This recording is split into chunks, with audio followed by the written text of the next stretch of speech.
Okay, well, this is exciting for me. So, this is revisiting one of my very first videos a long, long time ago. I did an episode on this potion brewer. Now, the reason we're revisiting this is because this is obviously broken in 1.9 because it was made for 1.8. And as you would know, in 1.9 you need blaze powder to actually fuel the brewing stands. You can see that's not here anymore. So in this design here, in this world, I've actually disabled this one block next to the rail so that this thing is perfectly pristine if you were to download this and check it out. Might be a little too early to mention that because I haven't talked about the meat and potatoes of this yet. What I have done with some help from some guys on the server, Pumpkin Pie and King Creeper, and I'm trying to remember who else Zed was on, we kind of just went together and came up with a few little upgrades that I figured was worth a brand new video. So what I've got here is you can see I've got Dragon's Breath on the end as opposed to the other one. And now that was actually a pretty easy upgrade. All I did was add it on the side. So I actually designed this expecting this to happen. So as you can see on the original design, the entire front of the hoppers was open and easy to see and access, and I was fully expecting to need to add another hopper someday if they added new items. And of course, this is an infinitely expandable design, but you need to actually add some, magic back here to actually extend that signal. And that wouldn't actually be too difficult. But I've made it quite easy to actually add on items infinitely, and this still keeps the integrity of the main structure where the ingredients are ordered by priority, so they will always flow into the minecart in the correct order. So what I've got set here is, I don't know what I was testing. I got night vision, and alright, so this is kind of a longer potion, and for the sake of time, let's just make something a lot of people would need, like an extended fire resistance. So if I click the button real quick, then it's going to lock this chest, let the items build up in this hopper, and that's important because the comparator back here reads the output, and when that comparator turns off, meaning the hopper has no more items, it'll actually send out the minecart on that trigger, and there it goes. You can see that block is there, so the system is active. Now, you can see that the items actually filled into the minecart perfectly evenly, and then it just rolls over this 6 times exactly, and that's with this little output back here. Now this is kind of a part explanation, part showcase, so I hope this isn't too bad for you. There's the sound of our ingredients going. So that's one of the newer additions, is not only have I added these chests on the front with just hoppers and chests on top loaded with blaze powder, this will keep you stocked for, eternity. I think you should be fine forever. And I'm going to keep rambling just for a second here, because as soon as this goes out, we've actually added this little system here. So when the last item goes through, it actually retracts the piston, triggers a quick monostable, and I think I'll be doing a video on these sometime soon. Don't quote me on that, because I think they're pretty interesting and something everybody should use.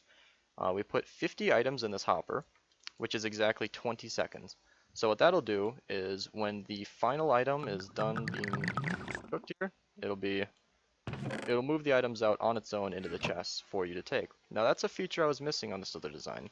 You can see that we got an extra button right here, and I wanted to be like Steve Jobs in this situation. Now, if you don't know the story, with Apple phones, Steve Jobs required that he told his devs that they needed 3 button taps to access any song in your playlist, and the scroll wheel was their solution to that.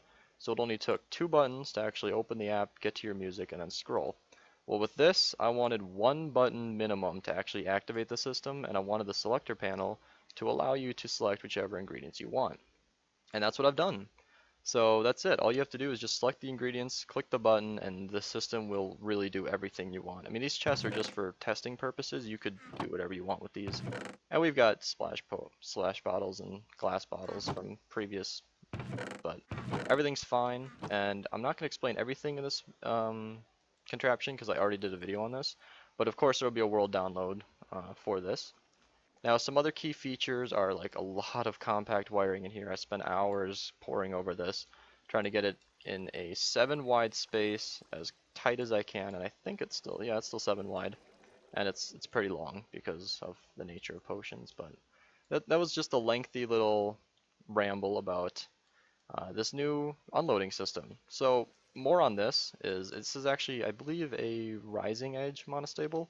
So every time that there's an ingredient fired, it'll actually power this, and yeah, no, it's falling edge. So only when it retracts, turns off, will it actually empty out the items.